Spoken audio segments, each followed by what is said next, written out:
Hello, everybody, and welcome to Bright Founders Talk at Temi. Temi is an international software development company that designs, builds, and delivers software for sustainable businesses and promising startups. Welcome to our podcast, where we bring you the most inspiring stories of entrepreneurs and experts in the software development industry. Each week, we interview successful leaders who share their unique journeys and valuable insights. I'm your host, Barry. Now, today we're lucky enough to have a remarkable guest joining us, Joshua Kaufman, who is a co-founder at Atley. Hello, Joshua. Welcome to the podcast.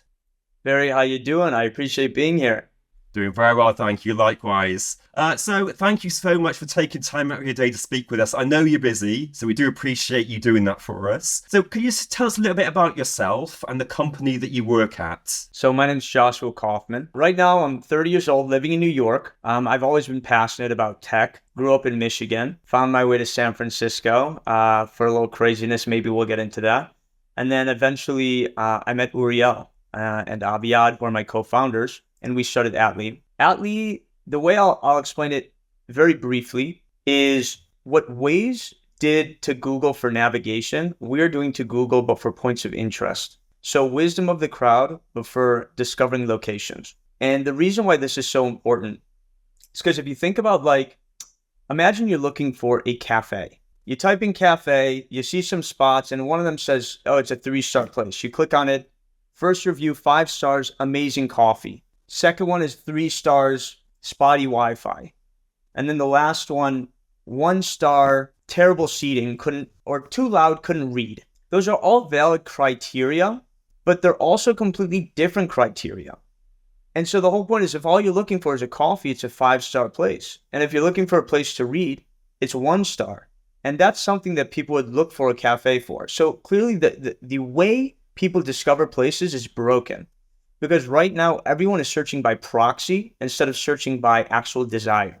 So place to read or coffee, and instead people are typing in cafe. So that's what we're tackling. So that's interesting, isn't it? I think it's so commonplace just to see, like you said, the 5-star reviews with all the criteria that produce that review, but you might be looking just for taste, or you might be looking just for ambiance or something like that. Is that kind of what you mean? That's exactly right. The whole idea is that there are more domains of how you would categorize a place than just, 1 to 5-star general overview. Interesting. So what made you start to think of that? What was the kind of the spark that made you think, I want to change the way things are done? So what happened, it was about 6 years ago now. Uriel's best friend, his name is Asaf. He basically was like, why are things done this way? Why is it so hard to find places? Why is everything categorized in a single way? Why can't if I'm looking it started in Israel with a natural spring. Why is it so hard to find? It didn't make sense to us because the information was out there. People were sharing it, in WhatsApp groups or on Facebook groups. But then you'd go to Google Maps and it wouldn't be there. And so it didn't make sense. And so it sparked this idea of why can't we have a place for people to share this insight, this information with people who want to find it? And then it just took off from there. And a lot of craziness ensued. And here we are 6 years later with functioning app, 30 people, $18.5 million. It's kind of crazy. It's nuts. Wow. So have you always been have an entrepreneur spirit? Have you always wanted to do your own business, or was it something that you just fell into? I've been entrepreneurial my whole life. I don't love that term. I think it's a little corny, but I've loved to make things and to build things. And, a silly little anecdote, I guess would be in World of Warcraft, I used to play it and I wanted to be the engineer, and I just wanted to make stuff. And there's a stupid, when I was a kid, I used to come up with these ideas of a peanut butter jar that would shrink as you ate the peanut butter so that you never get peanut butter on your knuckles, stupid ideas like that. And obviously as a kid, they feel like they're game changing, they're changing the world. But as I got older, I started to focus on problems that I felt were actually important to solve to an extent, and started putting my energy there. And so I've always been creating businesses. When I was 17, I went and I pitched my first startup. That was before I went to college. I asked with my buddy, my best friend, we tried to raise $1 million from Light Bank. Didn't end up getting the money, but we became their first interns. And that was a really, really fun experience. A good foray into kind of the venture world. And then from there, we ended up starting some things in college. Had a whole life of starting little things, eventually getting to where I am today. So if anyone out there invents a shrinking peanut butter jar, then we know where the idea came from, right? And you can claim some trademarks on that. Exactly. I actually think that's not a stupid idea. I think it's a really good idea because things like the capacity storage as well as things are being used, you save space. So if anyone did come up with that, I think they definitely would be making some money on that. So I think it's a great idea actually. Now we're talking. So you are very inventive. Yeah, exactly. And you said you've always been very inventive. Is it something that runs in your family, or is it something that is just personal to you that you've always been this way? Or was it the environment that you live in that made you very inventive? Yeah, it's a great question. I think I've always been a very strange thinker. Somebody that I just started working with recently said, I think your superpower as a founder is your ability to come up with ideas like faster than anyone I've ever met. And by the way, that's not necessarily a good thing, but it's a superpower in the extent that it starts the conversation and it helps me start to at least come up with potential directions. And then I have people in the room who say, no, that makes no sense. That makes no sense. And also I've never had an issue with sounding stupid. So I'm willing to risk stupid ideas. And so what happens is ever since I was a kid, I would just say stuff. I'd be like, well, why don't we do this? Terrible idea. Terrible idea. But I got it out and I could move on. And it's funny because even now, I text my brothers. I'll be like, hey, stupid idea number 738. I'll say it to them and they'll just respond, say like, I'm glad you got it out. And I'll say, me too. And then I'll move on and we'll never talk about it again. I think that was something that really helped ever since I was a kid, just being creative and sharing ideas. And then on top of it, just a cute little anecdote. So I work very closely with Uriel on the product side and Aviad, he's the other co-founder, who's on the tech side. And one of the ways I kind of describe the relationship with Uriel and I is we're like a laser pointer, but I'm the light and he's the lens. And so without the lens, you just get a lot of light going everywhere. But without the light, you're just a lens, but there's no beam. So, there's a nice partnership there where, we're very creative with each other and ideas, and he helps channel them in a lot of great ways. So it's cool to see. Perfect. Sounds really interesting. Sounds like you have a really great working relationship. When you're working as co-founders together, do you find that you share the same skills, or do you kind of support each other's strengths and weaknesses? Okay, it's a great question. So we definitely support each other's strengths and weaknesses, but the way I would think about it is we do have overlap with one another. So there is overlap, but then there are clear strengths per individual. So for example, like Uriel has very, very strong sense of direction. He's a very good manager. And he's also a creative guy. I'm immensely creative. I have a broad knowledge set. I take interdisciplinary breadth to like the extreme. I pull ideas from everywhere. And so it's very valuable there. And I also have some solid management experience. And Aviad is a brilliant, brilliant tech guy. Truly like one of the smartest. His ability to understand situations, and he has no ego. It's really a beautiful thing. And so I kind of think about it as a video game when you're selecting your character and you have that like, I don't know if you know what I'm talking about, but that little diagram where it's like, you're like strong, fast, like we each kind of have slightly different ones, but when you put them all together, it makes a pretty solid circle, and we really create a strong team. So it's nice to hear, because some people say that you shouldn't work with friends in business. What's been your experience? Do you say actually when you're working in a business, it's good to have friends, or do you think that complicates the situation slightly? It's a great question.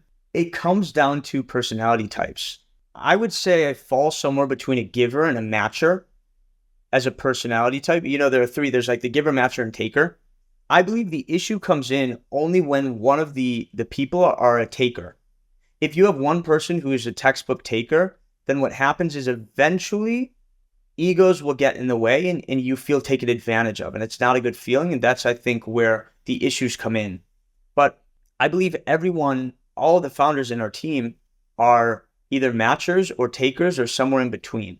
Or excuse me, matchers or givers or somewhere in between. And so what happens is we really like the idea of one person getting more recognition than the other has never fazed anyone and will never faze us. We don't care. It's something that doesn't matter. So in our instance, it's not an issue. So I don't think the issue is whether or not to work with friends. It's more understand the personalities of the people you're choosing to work with. The only reason why people ever bring up don't work with friends is because there's inherent risk. You don't want to lose a friend, right? But you don't care about losing a stranger. If you met someone, potentially became partners, and then you had a fallout and then they left your life, they weren't in your life before, so it doesn't matter.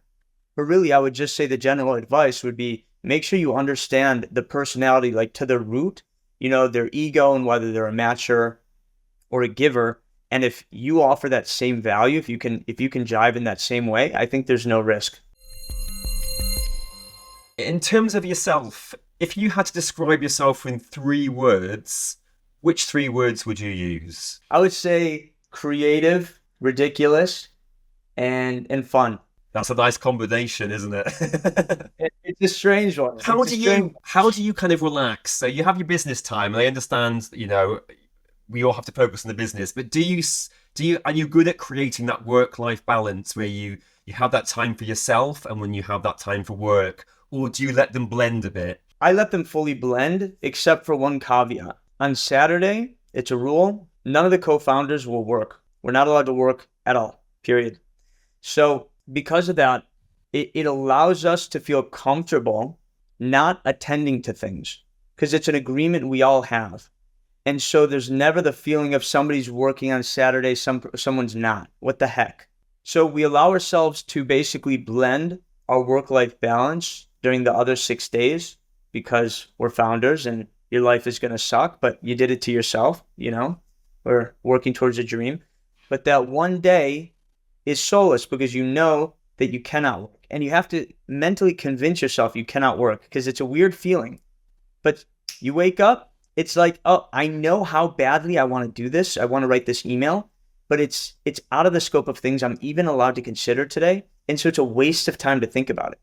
And ever since we started doing that, there's this very it literally lets you to walk away from work and not have it on your conscience. And I would highly recommend having some sort of rule like that where it's not for debate. You just have time. It's like, this is your lifetime. Everything else allowed to blend however you want. Have you been tempted to break your own rule? Never. It's one of those things where when you instantiate the rule and then life gets better, it's like, why was I not doing this before? And it's had zero negative impact on the business. Oftentimes, I think that people also don't realize how much time they waste working because they get tunnel vision and they end up working on stuff that's irrelevant. And it happens all the time because in the moment, especially if you're in the product, you're like, I just came up with the best idea ever. Well, sleep on it 3 days. In 3 days, you come back and you're like, you know what? That was actually kind of garbage. And it happens all the time. And so the best thing is when you get that one day where you've already told yourself you're not allowed to really even think about work. You just go on with your life. What happens is it kind of restabilizes you emotionally and mentally. And so when you come back to the work week, you have a very fresh take on things that you did the previous week, and it doesn't allow you to get tunnel visioned over the weekend and do stupid stuff. Makes sense. I like that. I like that answer. So what kind of things do you do to relax? How do you de-stress? Yeah, I read. My Saturdays are kind of, there's a little strange, but wake up, work out, read for 4 hours about, and have coffee. And then I just go and have lunch and then do whatever else. Normally it's about 3 p.m. and then I'll just do whatever. And it's really meant to be a day of no structure. I have a structured day during the week, and then I have as structureless as possible during the weekend. I can read for as long or as little as I want. Helps ground me, keep me alive. Nice. Have you ever had any books that have really inspired you or have changed the way that you think about business or life in general? One book. So I wouldn't say one book.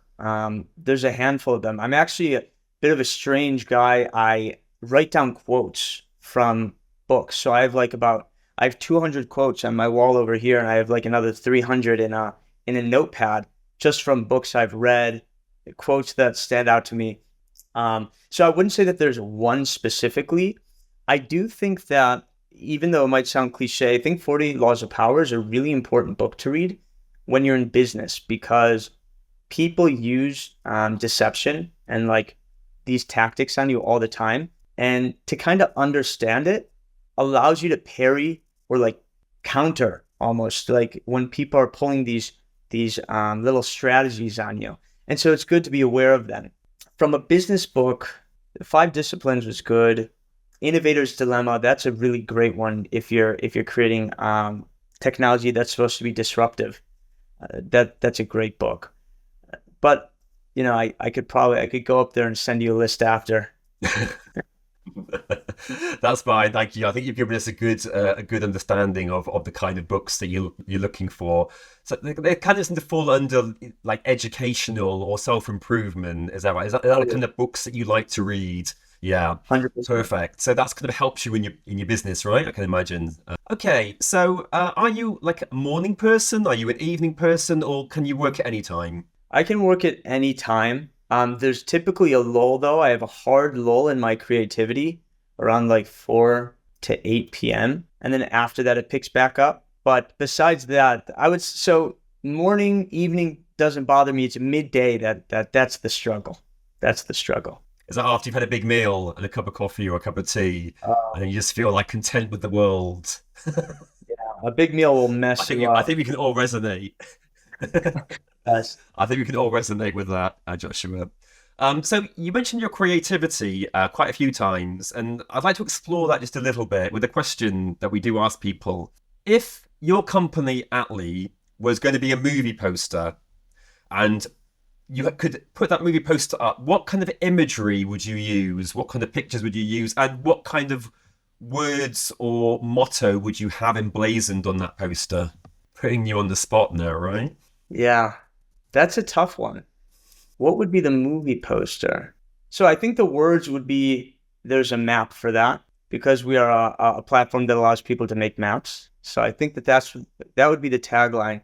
The imagery, maybe some sort of David versus Goliath imagery because we're technically taking on Google and it's an insane idea to even think a startup of 30 people and if what they make in a minute, we've raised in our whole, existence. It's crazy to think that we're trying, but here we are, a bunch of crazy people. That's a good point that you raise, and how do you continue fighting the David and Goliath battle? Do you know ultimately that you will be victorious, or do you see it as the struggle and the conquest that's important rather than the ultimate victory?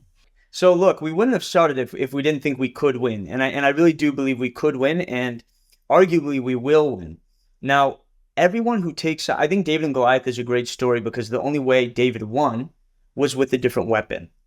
So the whole point is that he couldn't take on Goliath, hand-to-hand combat. He would have gotten smushed. So he had a slingshot. And that's kind of the way we look at it. We have to have our advantage in a very specific way. And for us, it's focusing on the niche. This is a very, traditional way of taking on a giant is by focusing in a niche. And especially with Google Maps, it's super relevant because if you think about mapping, there's a world of reasons why you would go. And so if you try and tackle everything, it's going to be incredibly difficult. And so what we've done and what we've seen is that people typically come to Atley for one reason. So when we started, we focused on accessibility, gluten-free, and it was natural springs. And that's why people would come to the application. And we saw that a lot of people would come back because we had the best information just for those things. Everything else, they'd go to Google. And that never bothered us because if we can win in one domain, eventually we can win in all domains. That's a lot of what the innovator dilemma talks about. And so we always focused on this idea of, you don't kill Google. You don't just attack them head on, but it's death through a thousand cuts. You know, if Atley's better for mountain biking, then we'll win just there. It's one cut. And then they're better for, finding places that serve salami, and then a board game bar.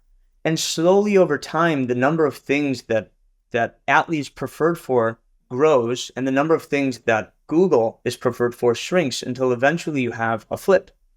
And that's the big thing for us, is working towards that flip. When you get someone using Atley so much for so many things that they no longer feel that now Google is the second choice. First they check Atley, and then they go to Google.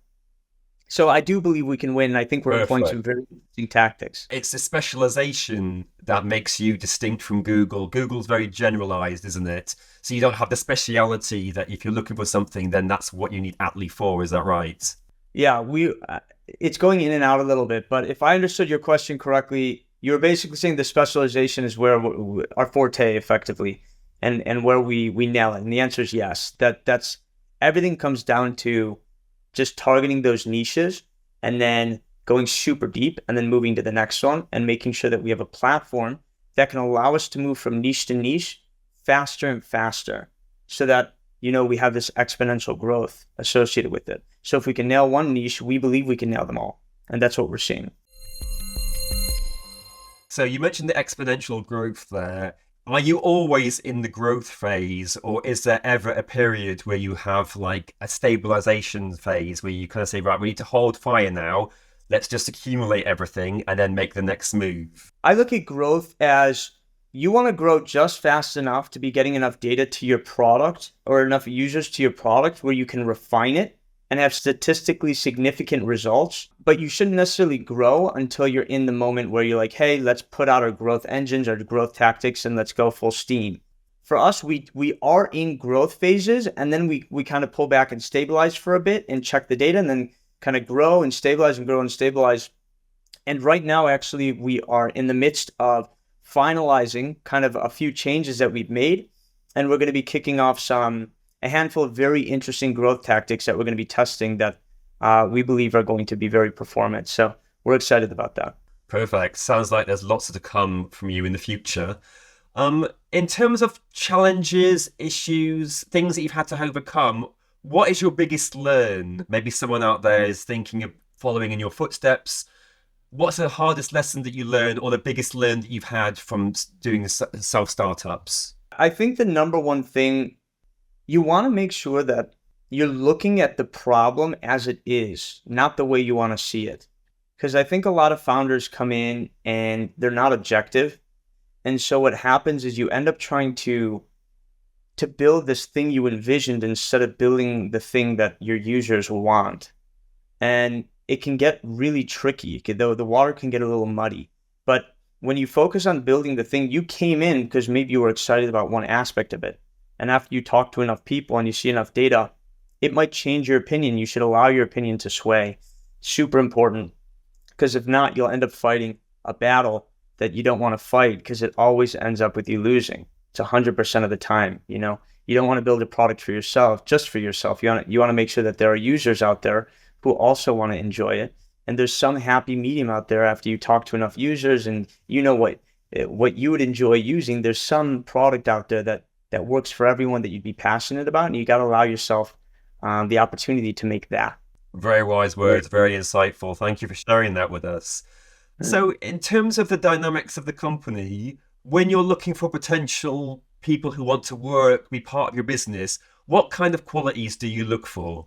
So number one is culture fit. Culture fit's a really important one. I think the biggest risk to startups, and kind of the biggest benefit also, is that you can have a really, really great vibe. You can have an incredible vibe in the office and amongst everyone who works there. And the risk is, if you bring one person in who kind of sows doubt or has a bit of a pessimistic view, what you can end up doing is turning a lot of people who are not naturally optimistic, or who are not naturally someone who feels like good energy, and they can end up turning them into someone who might be a matcher in terms of their pessimistic energy.